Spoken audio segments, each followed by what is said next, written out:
Halo, Assalamualaikum warahmatullahi wabarakatuh. Dengan saya Lilani Gustifon dari AM3.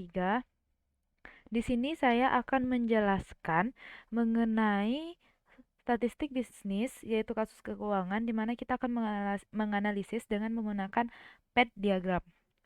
Jadi, di sini saya mengambil judul penelitian yaitu analisis pengaruh aset utilization, growth, tangibility, firm size, liquidity terhadap profitability dan DAR pada 30 perusahaan LQ45 di Bursa Efek Indonesia tahun 2016 sampai tahun 2020.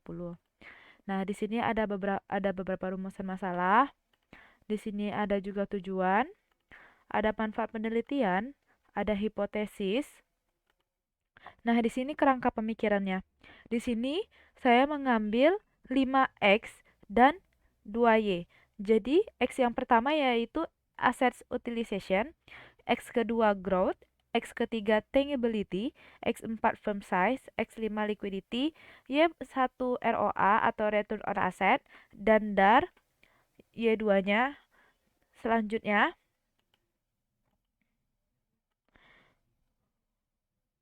ini adalah tabel untuk operasionalisasi variabelnya.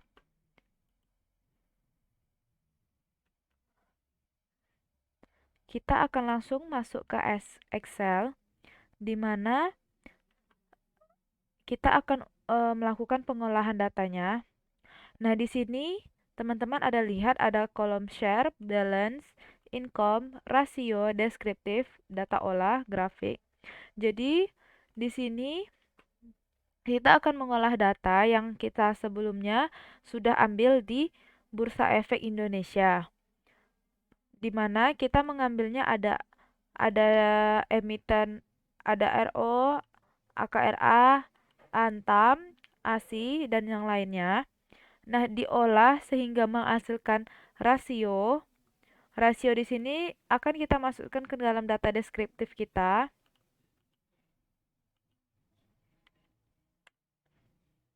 Nah, di sini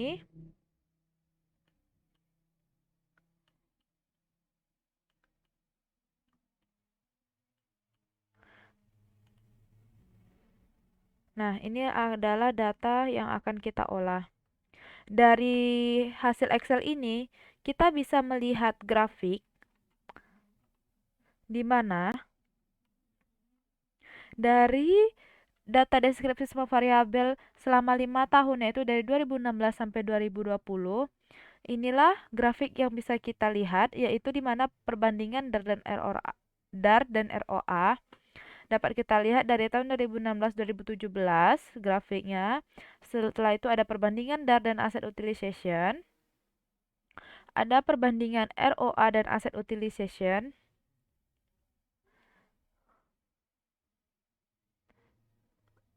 ada perbandingan dan growth, dan lainnya. Data yang kita olah tadi kita masukkan ke PowerPoint kita. Ini bentuknya. Nah, bagaimana cara kita untuk menilai apakah hipotesis itu memiliki hipotesis negatif atau positif, dan apakah data yang kita gunakan adalah normal dan tidak normal? Kita akan mengujinya melalui pengujian melalui uji menggunakan SPSS, uji menggunakan AMOS, uji menggunakan Smart PLS. Jadi kita ada 3 ujinya. Yang pertama, kita akan melakukan hasil uji SPSS. Pertama-tama, teman semua membuka lagi data olah yang kita sudah buat. Dan jangan lupa SPSS kita. Kita balik lagi ke Excel. Data tadi kita olah, kita kopikan.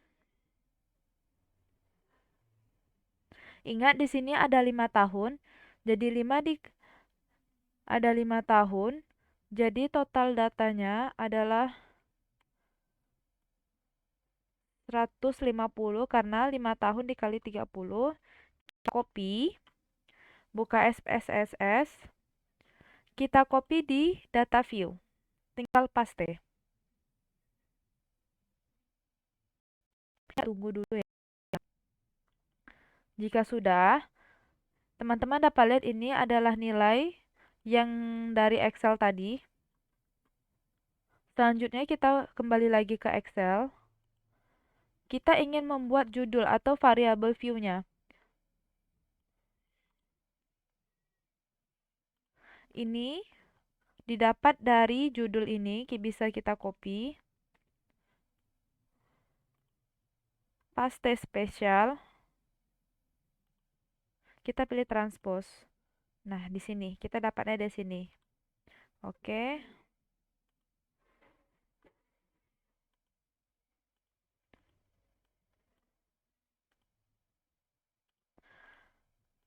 Hasil tadi yang sudah kita transpose kita copy untuk judul kita di variable view di SPSS kita buka kolom variable view. Lalu di name-nya kita pastekan. Nah, akan muncul emitted, DAR, ROA, asset, growth, tangibility, size, liquidity. Untuk decimalsnya bisa kita samakan, kita inginnya 4 desimal.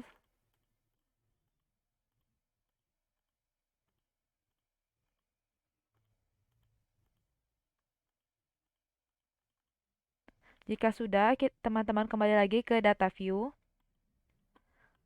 Oke.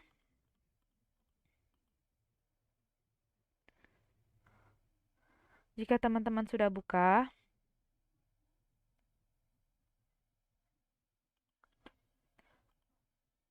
maka yang harus kita cari pertama adalah kita tadi ingin menggunakan SPSS otomatis, kita menggunakan analisis regresi linear.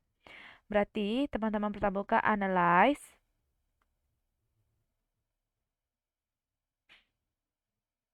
regression, linear. Nah, di sini ada emitten. Emitten kita masukkan ke case labels. Kita ingin pertama yaitu kita mencoba dar berarti dependent. Berarti dependent itu sama dengan Y. Masukkan. Independennya dimasukkan dari ROA sampai ke liquidity. Kita tekan panah. Jika sudah, jangan lupa di kolom statistik kita masukkan descriptive, part and partial correlation, collinearity diagnosis, klik Darwin-Watson, case wife, jangan lupa outlier outside-nya ada 3, continue, terus kita klik plots, kita masukkan zpret ke X, spreadsheet ke Y, klik histogram, klik normal probability plot, continue. Untuk save-nya, teman-teman pilih unstandardized. Oke. Jika sudah, kita tinggal oke.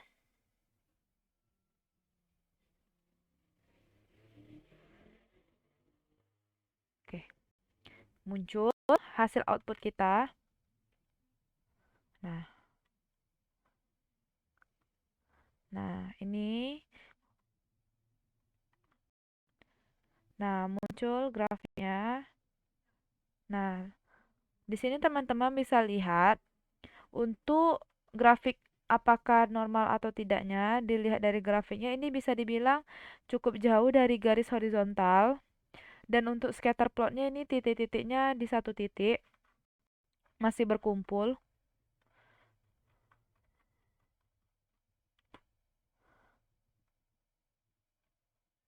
Nah, ini ada T hitung, signifikan, ada standardized-nya, ini ada statistik fifth-nya. Bisa kita lihat berarti ada beberapa yang tidak ada multi-call, ada yang beberapa masih kena multi-call. Baik, kita lanjutkan. Udah ketemu res 1. Kita ingin menguji kenormalan data tersebut. Jadi kita buka analyze, terus kita non-parametric test, legacy dialogs, ke simple KS. Ini akan nanti memunculkan tabel uji kenormalan.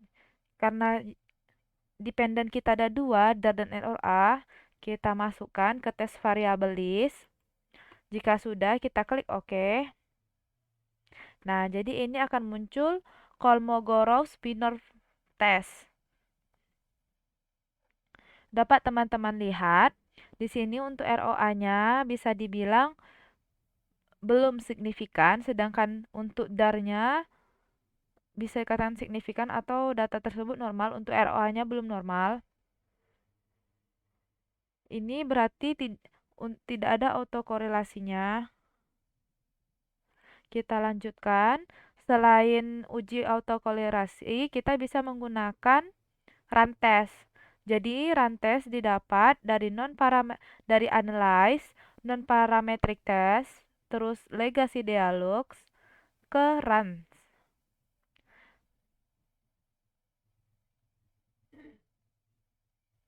Kita masukkan unstandardized.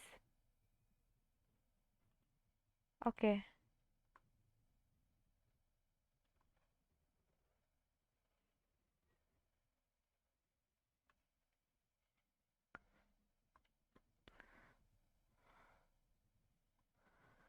Jika sudah, kita akan menguji heterosnya.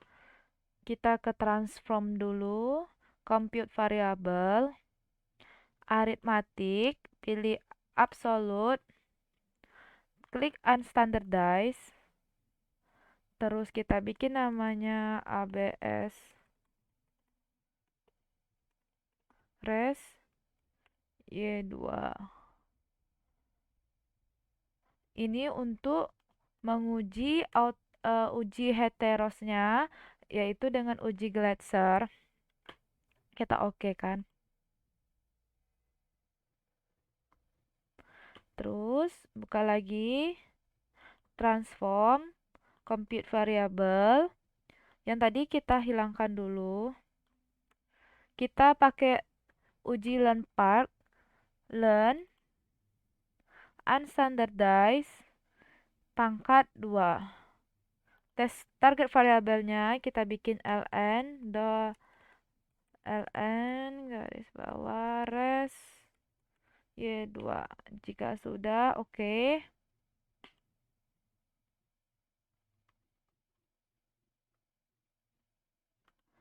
Lalu teman-teman kembali lagi. Untuk mengujinya kita ke analyze, langsung ke regression linear. Untuk uji Glatzernya, kita perlu mengganti darnya. Kita masukkan ke ABS res-nya, ke dependent. Untuk uji Glatzernya, statistiknya, deskriptifnya tidak perlu, checklistnya hilangkan, part and partial correlation, collinearity diagnosisnya kita tidak perlu. Ini hilangkan, continue. Plots-nya juga, jadi zip rate-nya kita kembalikan, stress rate-nya kembalikan, continue. Save-nya, unstandardized-nya dihilangkan, continue, baru kita oke. Nah, dapat. Ini chart-nya.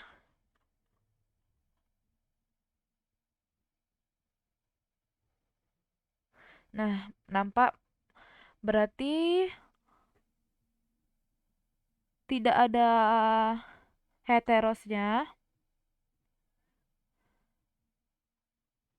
Bisa dilihat di di signya ada yang kena heteros.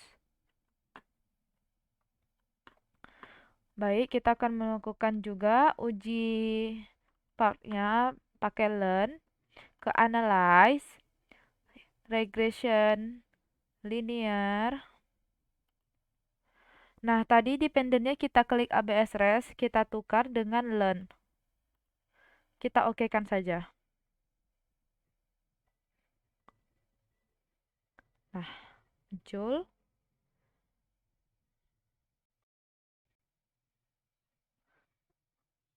Oke.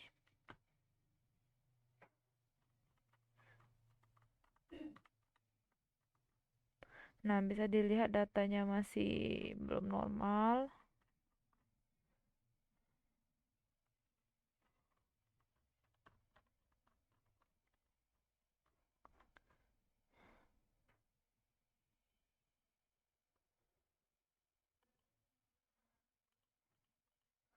Nah, tadi kita sudah menguji dengan ujinya ke DAR. Sekarang kita ingin melakukan ujinya ke ROA-nya.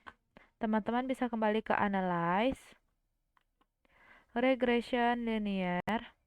RO-nya yang ini kita keluarkan, Learn-nya kita keluarkan. Sebelum itu,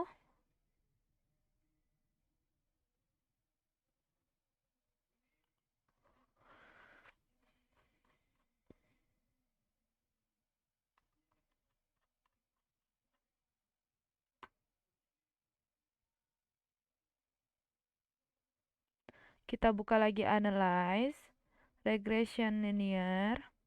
Learn-nya kita keluarkan dulu. Kita ingin mencari dependent ROA. Jadi ROA-nya kita masukkan ke dependent. Yang ini berarti dari aset, growth, tangibility, size, liquidity. Nah, tadi kan sebelumnya kita hilangkan checklistnya. Di statistik kita munculkan lagi. Karena kita ingin menguji regresi dari pengaruh ke ROA. Darwin-Watson, case-wise, sama kayak yang sebelumnya.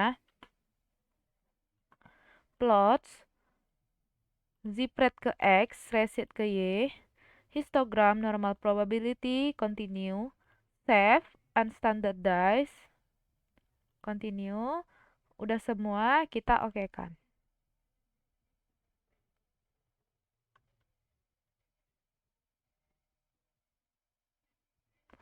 Sudah muncul.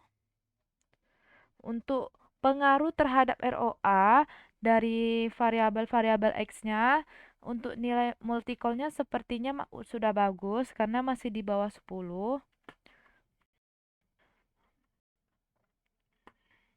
Tetapi untuk di kenormalannya, tadi kan sudah kita uji bahwa data untuk ke ROA tidak normal. Berarti bisa dilihat dari grafiknya, titik-titik ini sangat jauh dari garis diagonal. Baik, kita akan uji apakah ada autokorelasinya.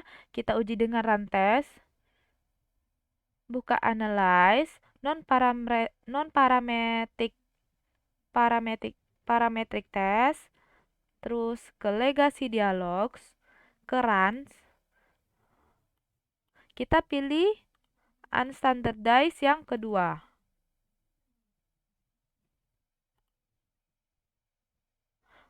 Oke. Oke. Ini rantesnya. Kita ingin menguji apakah ada heterosnya, maka kita kembali lagi. Kita akan melakukan uji Glatzer dan Park. Kita kembali, tapi sebelum itu kita ke transform, compute variable, arithmetic, ABS, klik. Tetapi kita sini masukkan unstandardized residualsnya, kita klik 2. Kita bikin target variabelnya.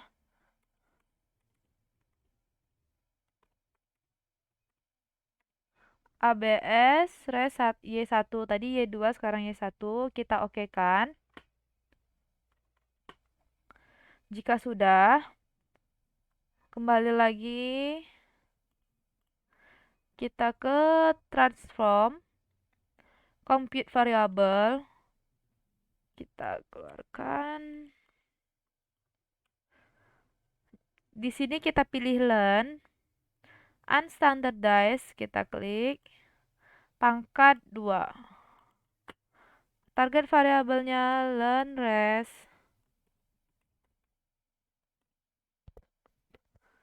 1. Oke, kita oke kan saja.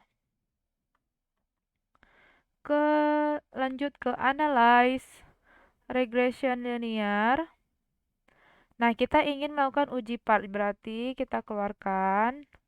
Kita masuk uji part dan Glatzer, kita masukkan ABS dulu. Jangan lupa statistiknya kita hilangkan.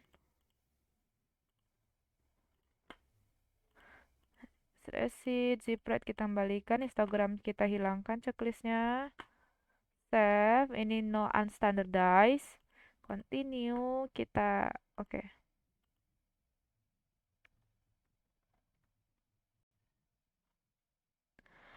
Nah, teman-teman dapat lihat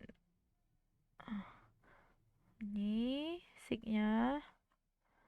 Terus analyze, kita yang learn lagi. Regression, linear. Kita tadi ABS, kita pilih Landrace 1. Oke.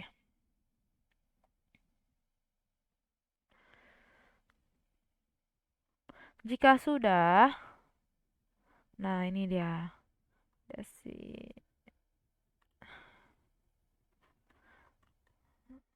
proses. Nah, ini grafik scatter plotnya untuk uji heteros learn.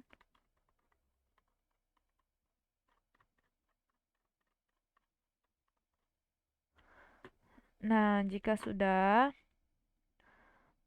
teman-teman jangan lupa di save.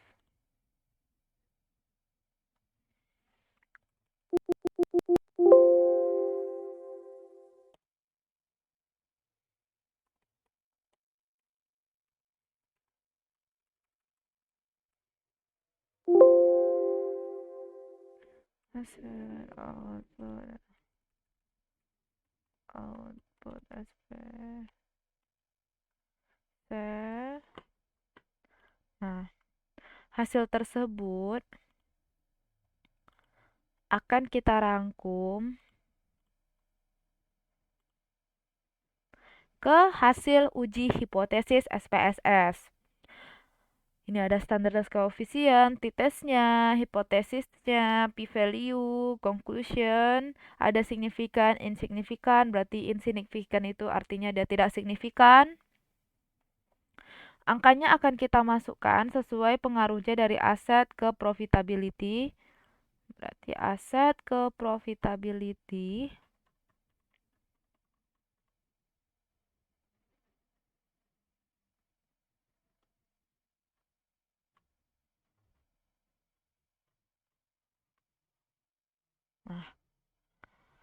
Nah, standardized 0,997.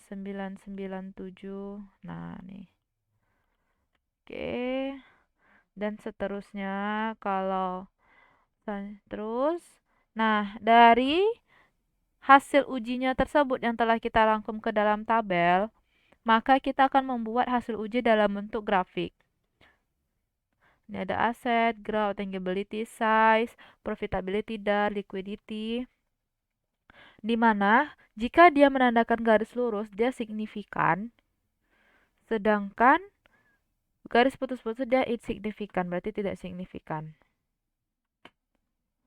Lanjut, kita menggunakan hasil uji Amos.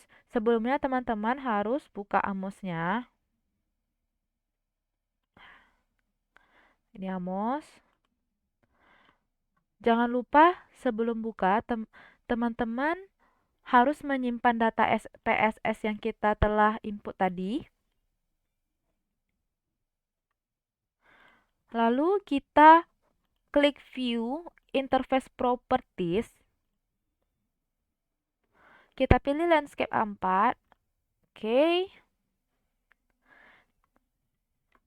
Nah, untuk pertamanya karena kita akan mengukur data, jadi yang data tersebut adalah data terukur, maka kita harus menggunakan kotak atau square gini. Jadi ini maksudnya menggunakan data yang terukur. Karena saya menggunakan 5 variabel, saya kopikan saja. Ini untuk Y-nya. Kita perbaiki dulu mobil.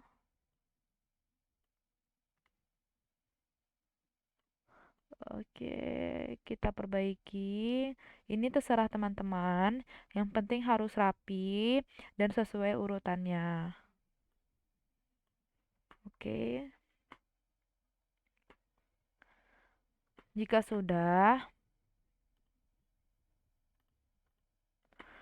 teman-teman pilih select data file. Teman-teman klik file name.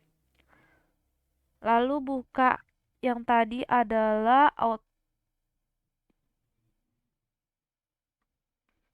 dokumen.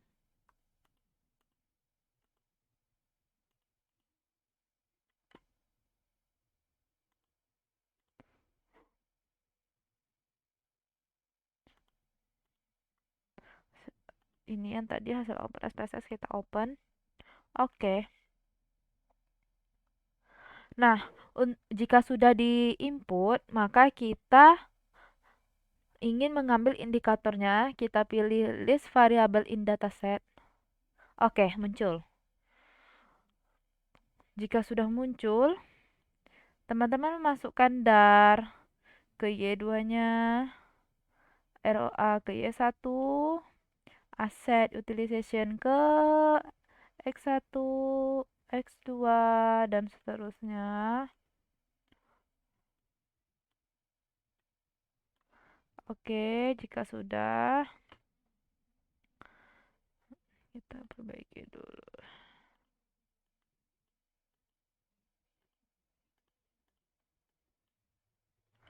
Tarik garis.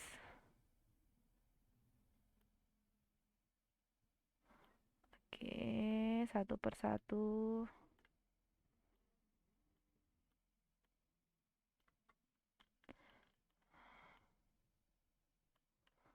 Oke, kedar.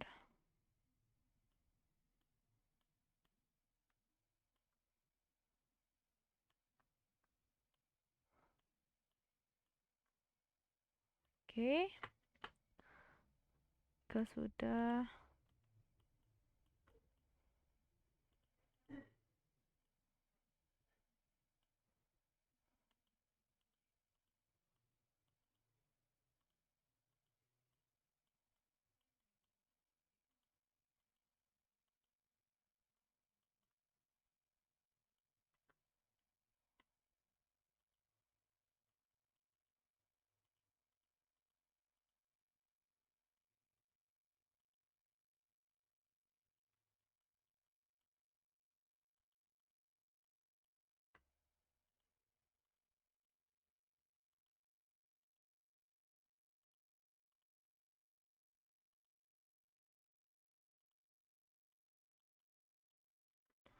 jika sudah,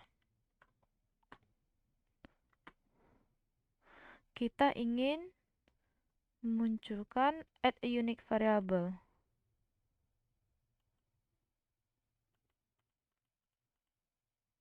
Terus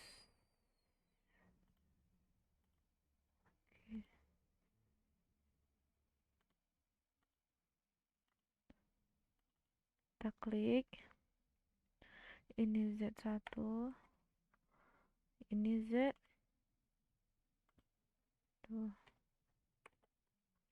Oke.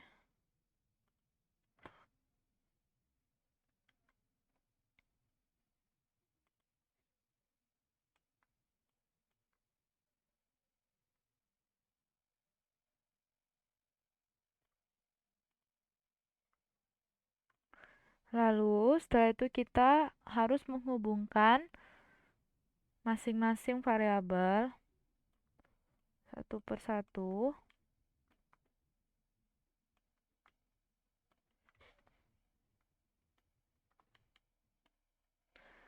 Begitu juga size ke tangibility, size ke growth, size ke asset.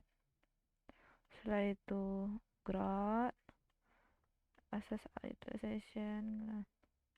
Nah, oke. Jika sudah, teman-teman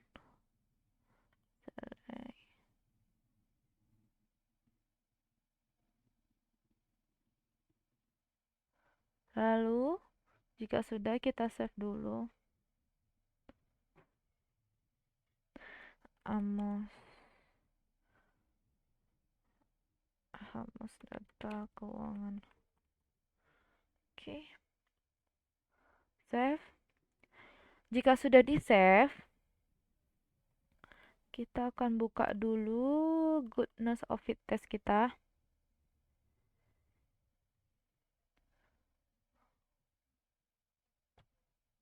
Oke, ini yang akan menentukan nilai goodness of fit test. Kita copy,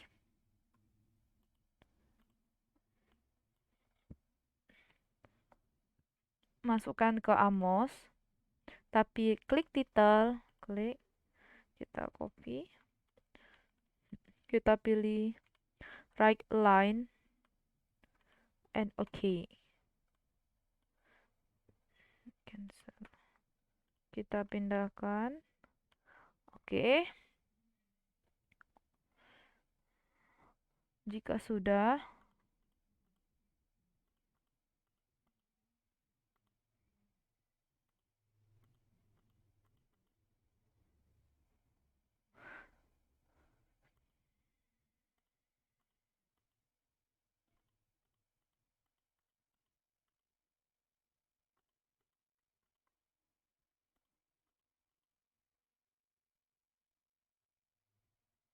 maka kita harus calculate estimate.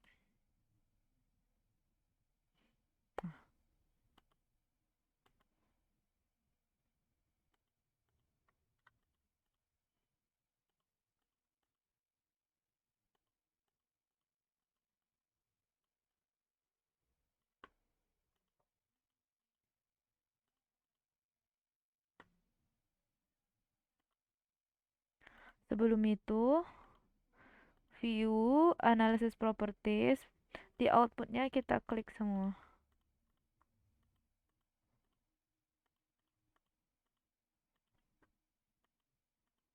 Oke, kita calculate lagi. Oke, kita. Nah, ini muncul nilai goodness of fit test kita. Nih, terus kita bisa melihatnya di view text. Nah, ini ada model fit kita. Nih, terus ada estimate. Di nilai p-value-nya, critical ratio-nya, standardized, assessment of normality. Oke, tutup. Ini. Nah, hasil ini kita lihat, kita akan pindahkan ke PowerPoint kita. Nah, goodness of fit test, nilai yang didapat dari ini 0,012, probability 0,19, GFI 1, AGPS 0,99 akan kita pindahkan ke sini, ke tabel goodness of fit test. Jadi mana conclusionnya apakah dia fit dan tidak fit, atau tidak marginal atau fit. Di sini sudah ada ketentuannya di cut off-nya, batasnya. Lalu hasil dari estimate Amos-nya akan kita masukkan ke hasil tabel uji Amos dan menentukan signifikan atau insignifikan. Lalu kita masukkan juga ke grafik hasil uji hipotesis Amos. Sama dengan yang SPSS, kita buatkan grafiknya. Jadi kita akan tahu mana X yang memiliki pengaruh signifikan dan tidak. Nih, probability dar. Oke. Dan yang terakhir, kita akan menggunakan hasil uji Smart PLS. Jadi kita akan menggunakan uji Smart PLS. Sebelum itu, data yang kita olah harus dimasukkan ke dalam format CSV. Jadi kita harus save as dulu data olah tersebut yang seperti kita masukkan ke SPSS. Harus kita masukkan ke format CSV.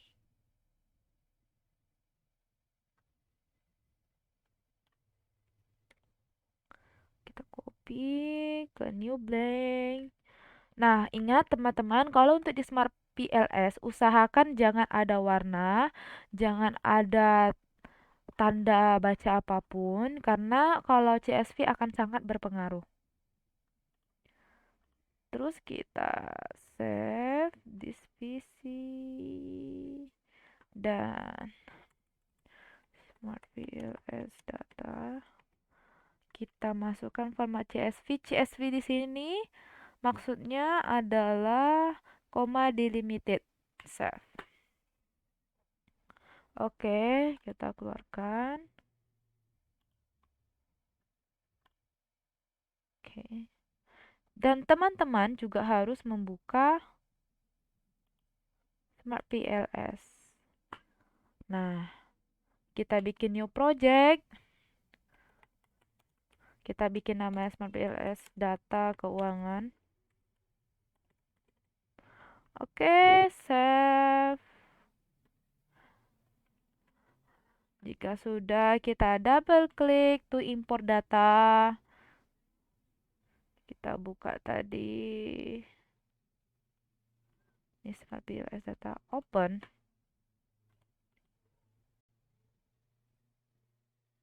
Nah, jika sudah terrecord, teman-teman harus lihat apakah dia ada ini missingnya. Kalau 0 berarti dia udah bagus.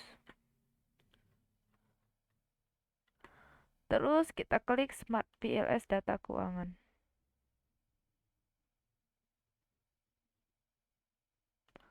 Oh maaf, sepertinya ada salah file. Bentar.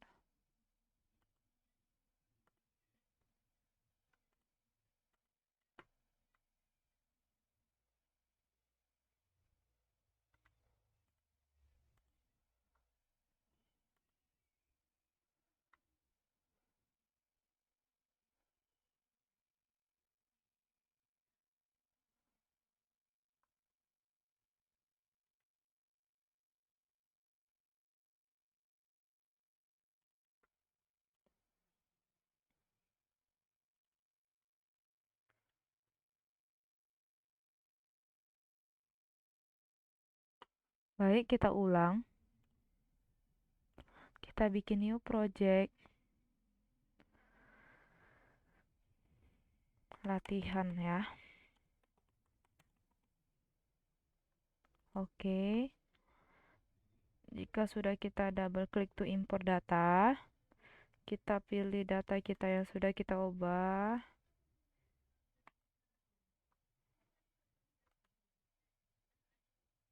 Oke.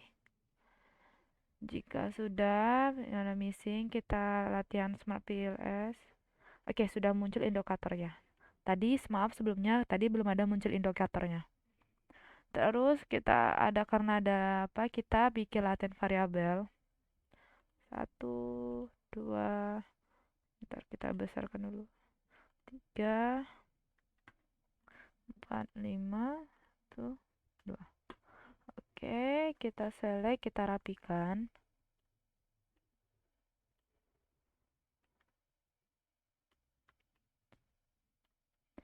Terserah teman-teman letak gimana, yang penting harus jelas yang mana untuk X dan yang mana untuk Y. Lalu, kita masukkan satu persatu.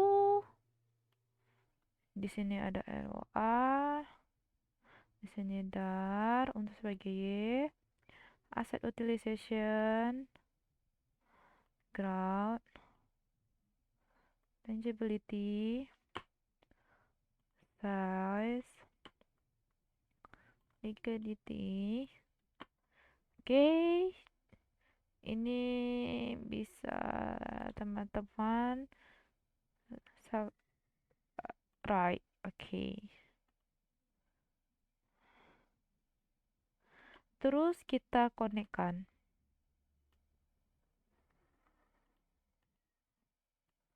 Oke, kita konekkan satu persatu semuanya. Kita tarik ke DAR.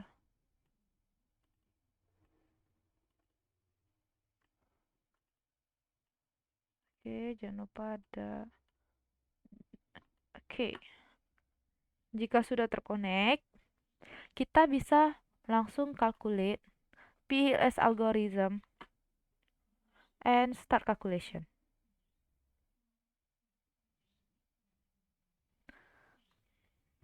Nah, hasilnya sudah muncul. Di PLS algorithm kita bisa lihat culinary ini. 1, berarti ini masih di bawah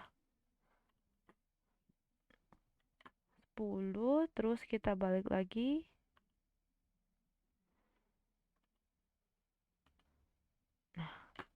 Kita calculate ke bootstrapping and start calculation. Oke, ini nampak. P-value-nya ada t-hitungnya, ada standardize, ada nih variabelnya. Teman-teman bisa langsung ekspor ke Excel, kita tinggal start ekspor aja. Nah, latihan smart PLS hasil. Kita bikin 1. Oke, tinggal exporting.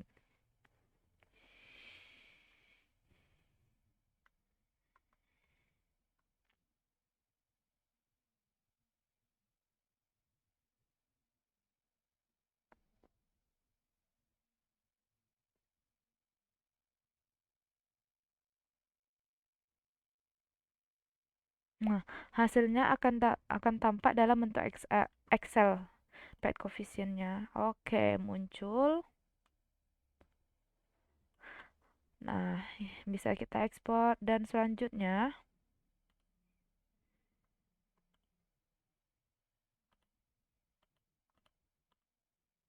kita kembali lagi ke PowerPoint.